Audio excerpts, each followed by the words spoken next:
Okay, so time for a sad farewell to time series analysis. I know that two sets of PowerPoints just doesn't feel like enough, but pardon me. I do want you to get some exposure. Again, this is not a time series analysis class, even though I know a lot of you want to have an opportunity to take it, so I want you to get some exposure to it. Um, but instead, it's supposed to be almost kind of more of like a buffet of topics in a way. And, at this point, we've kind of looked at, I guess, maybe what would fall into some econometric type topics. We had a few kind of guest speakers, guest lecturers. We talked about time series analysis. Now I want us to take some time to talk about decision analysis and management science. And then next week we'll talk about stochastic processes and how they're used in an insurance industry or insurance setting. For this set of PowerPoints and also actually next week's PowerPoints, it might be worth actually before you kind of like listen through these things, I'd maybe suggest printing up the PowerPoints. This is one of the things that's maybe a little bit easier in a classroom setting. There will be slides coming up where I have to refer to information from previous slides. And of course, we don't have the luxury of being able to see two slides at once, sadly. In a classroom environment, I would take that previous slide and I would write down the relevant material on our whiteboard.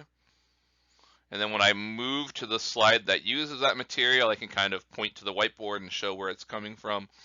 Right? We don't have any whiteboards, so probably the next best thing would be write your own printed PowerPoints. If you print your PowerPoints and I refer back to a previous slide, you could pause this lecture and then kind of look at your printed PowerPoints and try to kind of see like where like the numbers I'm talking about are coming from. Next two PowerPoints are a little bit more on the mathy side, at least relative to what we normally do. I still don't think it's anything above and beyond certainly what we should be comfortable or capable of. All right, so with all that legalese behind us, let's go ahead and get managing. So management science. Management science is a field of study that uses computers, excuse me, statistics and mathematics to solve, very rude of me, to solve business problems. It involves applying the methods and tools of science to management and decision making. So that means we can think of it as the science of making better decisions. So AKA management science kind of falls under the umbrella of operations research or decision science. Operations research is kind of a more mathematical term for kind of what we do, and decision science is maybe a little bit more kind of workplace oriented. So let's talk a little bit about models. So management science tends to deal with prescriptive models. What's a prescriptive model? A prescriptive model is a situation where the variables in question are known, as well as the functional form relating them. This is a pretty stark contrast to what we typically do as statisticians, right? Most statistical modeling, we know the variables, but we're trying to estimate the functional form. For the record, this is referred to as predictive modeling. So it's like a slightly different context that we're kind of working in than one that maybe we're sort of used to. I thought this was like a really nice quote, so I went ahead. I do attribute it, so probably stealing's not the quite the word for it, but right, I preserved it here. So not positive I could read this without coughing, but I guess I'll go ahead and give it a shot. My ambition for the day. Our world is filled with limited resources. The amount of oil we can pump out of the earth is limited. The amount of land available for garbage dumps and hazardous waste is limited. Businesses have limited resources. I didn't make it. A manufacturing organization employs a limited number of workers. A restaurant has a limited amount of space available for seating. In today's competitive, right, keyword competitive business environment, it's increasingly important to make sure that a company's limited resources are used in the most efficient way possible. Yeah, I mean, that sounds like gospel to me, and hopefully kind of help psych us up for kind of where we're going with the next 30-something slides. So this striving towards optimal efficiency, or what we might refer to as dear me, what we might refer to as optimization, is the goal of linear programming, often abbreviated LP. These methodologies are used by Disney World to distribute their fast passes, used by Orbitz to find cheapest fares, by MapQuest to identify direct routes, and UPS to determine optimal order of package deliveries, right? So linear programming is the heart of this like management science, decision science. It's used all over the workplace. So it's something I think that behooves us to become familiar with. Now, every optimization problem, or at least the ones we're going to talk about, involve three elements. What are our decision variables? What are the constraints that we have to work under? And what is our objective or objectives? The decisions that we're going to make, right? Decision science, decision theory, we want to make decisions. These decisions are represented by variables. They tend to be something like the quantity of an object we'll produce, the number of workers we will hire. Generically speaking, we will refer to them as X1, X2, all the way to Xn, right? If we have n such decision variables. Constraints. A given optimization problem can have any number of constraints. Each constraint refers to a different function of our decision variables. And each function could be forced to be either greater than or equal to, less than or equal to, or equal to some number. And then finally, we have our objective function. Now, we're going to focus on situations with single objective functions, but there are, of course, more complicated situations with more than one objective function. In our case, the objective function is some function of decision variables that we want to either maximize or minimize. Linear programming refers to the special case where the objective function and constraints are linear combination of decision variables. All right, so here's an example. And this is why I was saying that it might be worth printing the PowerPoint notes, because I'm going to refer back to this setup. You'll see the setup's actually, takes a few slides to kind of get it set up. So Blue Ridge Hot Tubs, I'm sure you've heard of them, sells two models of hot tubs, the Aqua Spa and the Hydrolux. The owner of the company needs to decide how many of each to produce, right? I could produce a certain number of Aqua Spas, a certain amount of Hydroluxes. How many of each should I produce? So the company buys the fiberglass hot tub shells from a local supplier and adds the pump and tubing to the shells to create these hot tubs. The same pump is used for both types of hot tubs. There's 200 pumps available for the next production cycle, right? So each tub just uses one pump, and we have 200 pumps. The Aqua Spa requires 9 hours of labor, 12 feet of tubing. The Hydrolux requires 6 hours of labor. Actually, in some way a little easier to make, but more tubing, 16 feet of tubing. And we have available to us 1,566 labor hours, 2,880 feet of tubing. See, again, there's these numbers we're going to have to keep referring back to That's why, again, if you haven't already, it might be worth stopping this and printing the PowerPoints and coming back. Incidentally, I know that earlier slide talks about like fiberglass shells. The fiberglass shells, I guess, we're just kind of like waving our hands about that. So they're not factored into this problem. So don't let that be a red herring that drives you nuts. We really just have this. What do we have? We have labor, we have tubing, we have pumps. So finally, the company earns $350 profit for every aqua spa they sell, and $300 profit for each Hydrolux they sell. And the company's confident it could sell, right, everything that's produced. So the question for the company, or right, the question for us as maybe the managers of this company is, right, how much of each type of tub should we produce if our goal is to maximize profits? Seems like a reasonable goal to me. All right, so let's start with our decision variables. Our decision variables are X1, number of aqua spas that we're going to build, and X2 is the number of Hydroluxes, right? Those are what we have to decide, how many of each.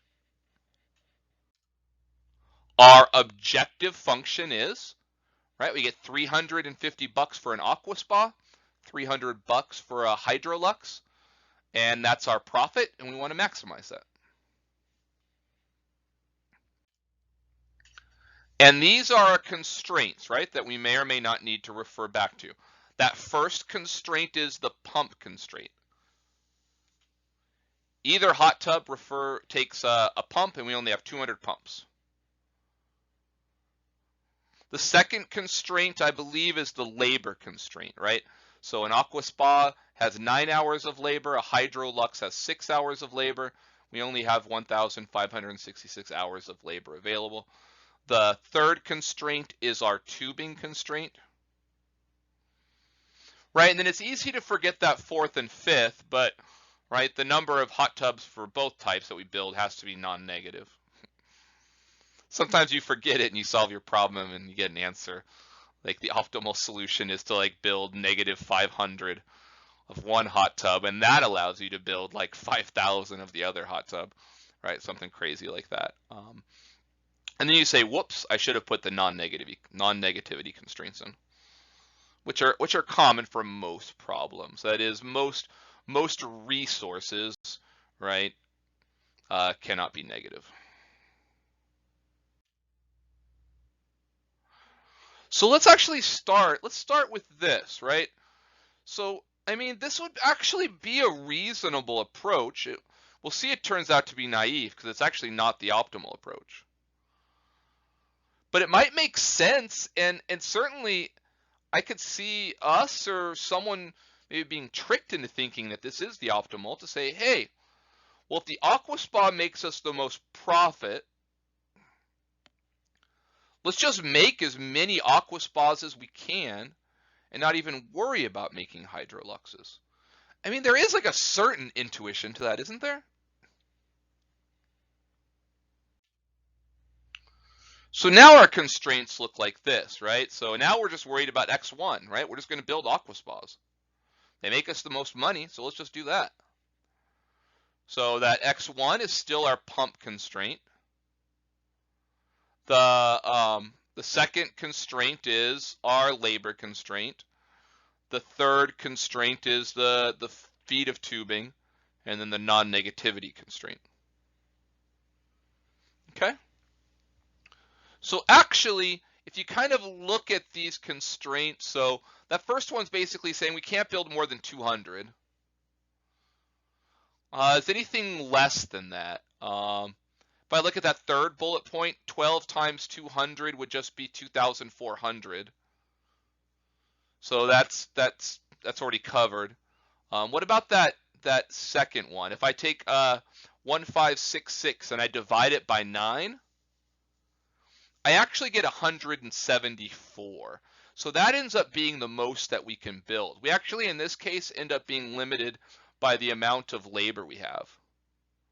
We only have enough labor to build 174 aqua spas. That'll use all of our labor, so there's nothing else we could do. We can't build any hydroluxes because they require labor too.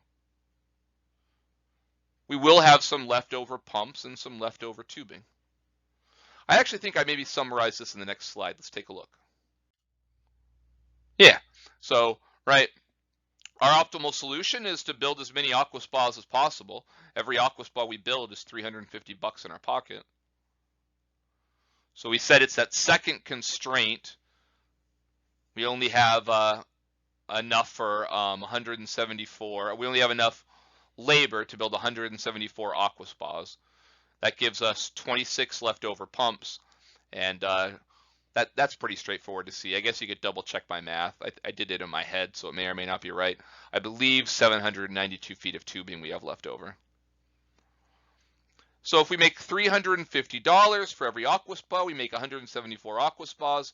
That's $60,900. Not bad, right? Not bad for a day's work. All right, so far so good. Now, at least initially, a lot of these linear programming problems could be solved, or at least conceptualized graphically. Particularly in the set where we have two decision variables, right, like we do now. Kind of like in 512, right? Simple linear regression, we build a lot of intuition with scatter plots. And then when we go to like 3 or 4 or 5 variables, we kind of lose the ability to graph it, but that's fine because we've already built that intuition. A lot of that intuition extends to, right, more variables. It's kind of the same idea here. So when we have two decision variables, we can graph something called the feasible region. And it works like this. You just take your constraints, you draw a line. So I draw the line. You can kind of see it's that dotted line. It's the line x1 plus x2 equals 200. Just think of it. So I mean, if I look there, I got like an xy axis. So it's just kind of like, I mean, how would I rewrite that? That'd be like y equals 200 minus x. Yeah. So it has a y-intercept of 200 and a slope of -1. Right? So that's what I graph. Now, so I graphed the line that it's equal to it. The actual constraint is less than or equal to, so I shade everything less than that line, right? I shade everything below it. So any point in that red region, any x1, x2 point is less than or equal to 200. But of course, that's just one of my constraints, right? My other constraint is the labor constraint. So now I have to graph, right, that 9x1 plus 6x2 equals 1566. And again, it's less than or equal to that, so I shade everything less than. It actually has to be less than both of these lines. So right now my feasible region's a little smaller. And then I add the tubing constraint. It's even smaller still. And we already have the non-negativity constraints based on how I made my graph, right? So that is our feasible region. Any point in red satisfies all of our constraints. So the question becomes, right, of all the points in that red range, which are the 2 points, right? Any point corresponds to a certain number of aqua spas. That's our x1, and a certain number of hydroluxes, that's our x2. So which point, which combination of aqua spas and hydroluxes gives us the highest profit? That's the still as yet lingering question.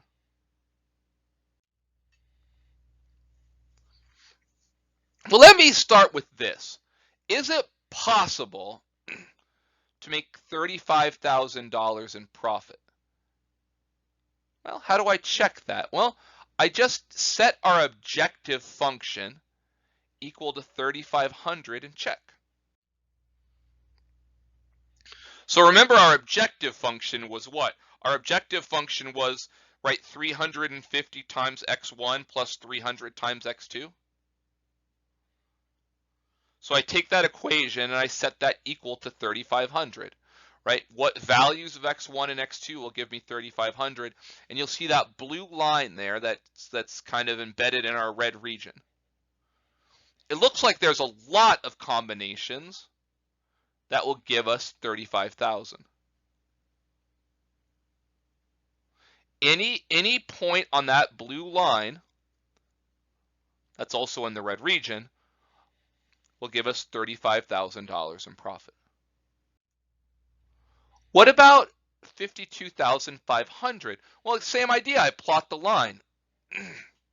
And again, I see lots of points that will make me a profit of 52,500. Now, what do I observe? I observe that this line is parallel to the other line.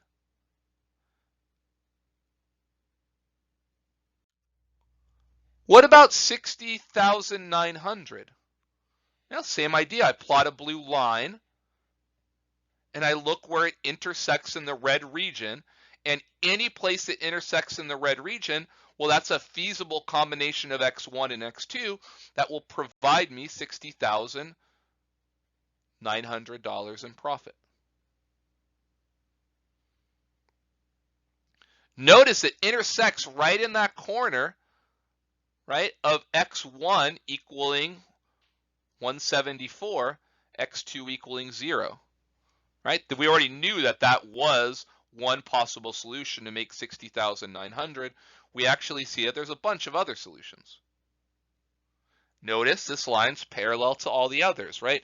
That is what happens as we push that parallel line out, as we push that parallel line to the upper right, that's creating more and more and more profit, isn't it?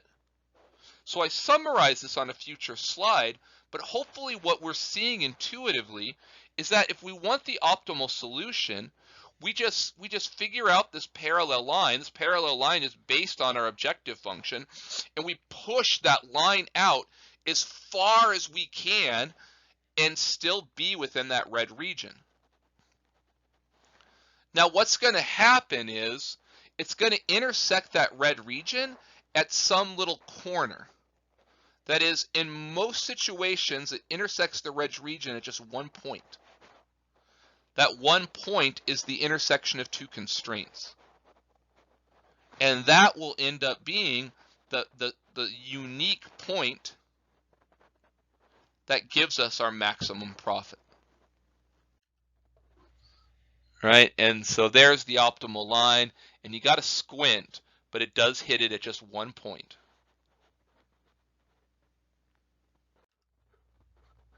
Now, where is that optimal solution? Well, it takes a lot of squinting, but the optimal solution, as I said, is at the intersection of two of our constraints. If you squint a little harder, you can see which constraints. I don't know that it matters that much, because the reality is that we're going to focus on using SAS to come up with the exact solution. I'll show us how to do that in just a little bit. But before I do so, here's a summary of that graphical approach I was talking about, right?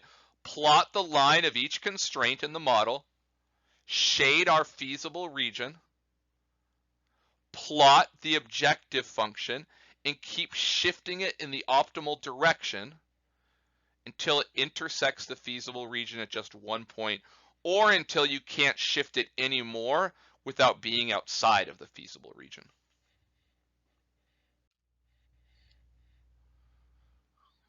Now, alternatively, this is the approach taken by like a lot of like say computational algorithms, is we could identify every extreme point. An extreme point is where two constraints intersect, and calculate the objective function at these extreme points. As long as our feasible region is bounded, right? That is, we have like a red area that's all bounded in. It doesn't just like not a red area that just like extends indefinitely. As long as our feasible region is bounded, this will give us the optimal, either largest or smallest, depending on whether we're maximizing or minimizing, solution. So that's the approach most computer programs will take.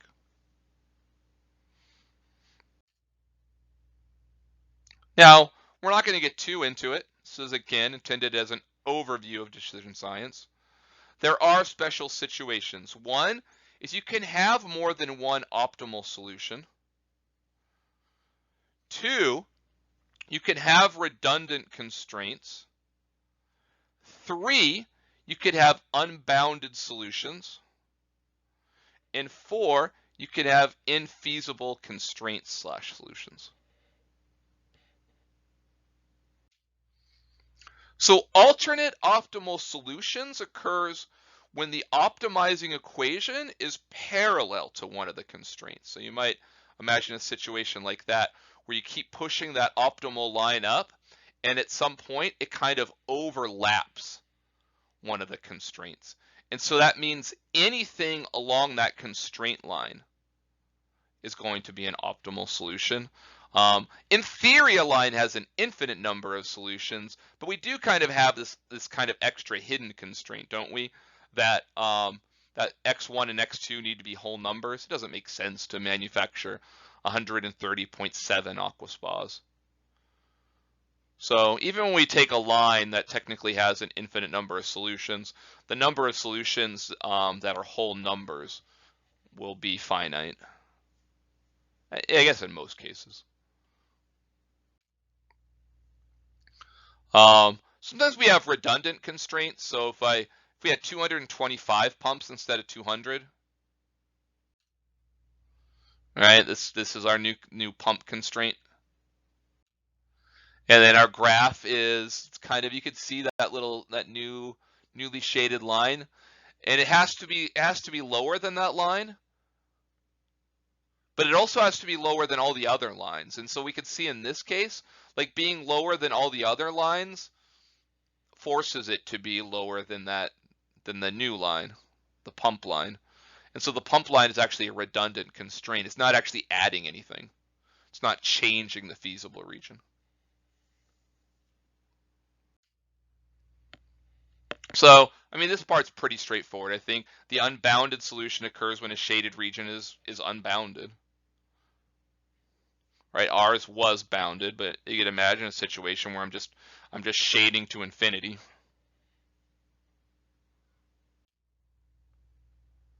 Right? And then of course, like you could have sort of infeasibility. So, right, something like this, right? X1 plus X2 has to be less than or equal to 150. X1 plus X2 has to be greater than or equal to 200, right? That is quote infeasible. Agreed? You can't satisfy both of those constraints.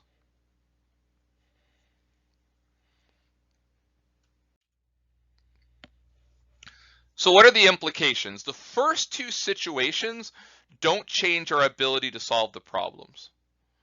When there are alternate optimal solutions, most software packages just report one of them.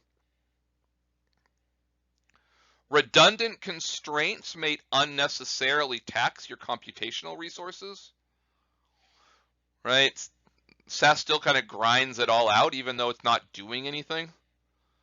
But again, in this day and age of high-powered computing, it's not that big a deal. An unbounded solution usually means the problem was formulated incorrectly, right? There's very few real-life situations where we can make infinite profit, which is what an unbounded solution would be implying.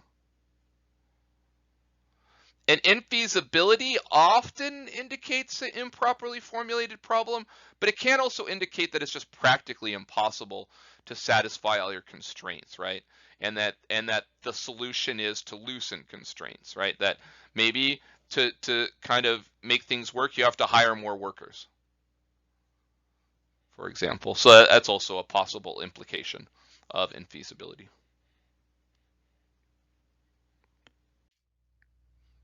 All right, so how do we do this in SAS?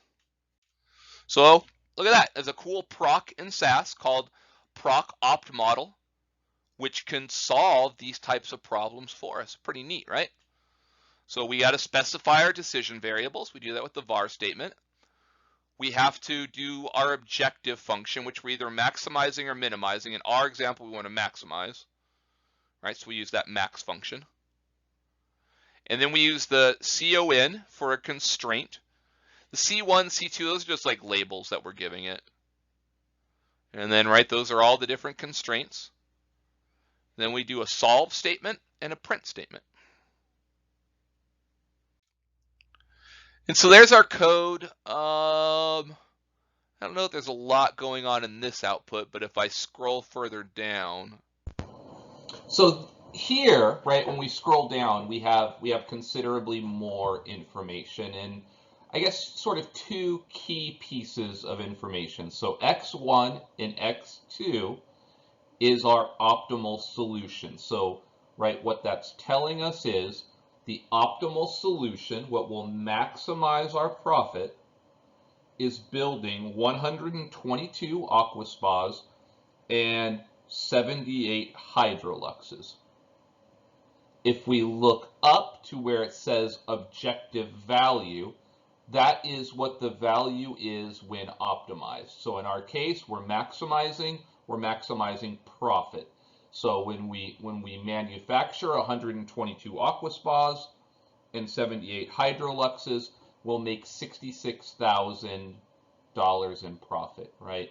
So that is, I mean, that's what? That's like 10% better than our naive solution. Our naive solution was what? Our naive solution was just to just chug out as many aqualuxes as we could, to just make 200 aqualuxes. Or you know, I guess it ended up being a little less than that, but right, to do as many as we could. And we saw that when we did that, we made about $60,000 in profit. But instead of doing that, what we see instead is a reasonably balanced blend of the two, aquaspas and hydroluxes, raises that profit from 60,000 to 66,000. All right, so pretty straightforward, right? We put a lot of work into the code, right? Once we've done that hard work, reading the output is relatively easy. So that's going to wrap up this this lecture on decision theory, and I will see you for the next one. See ya.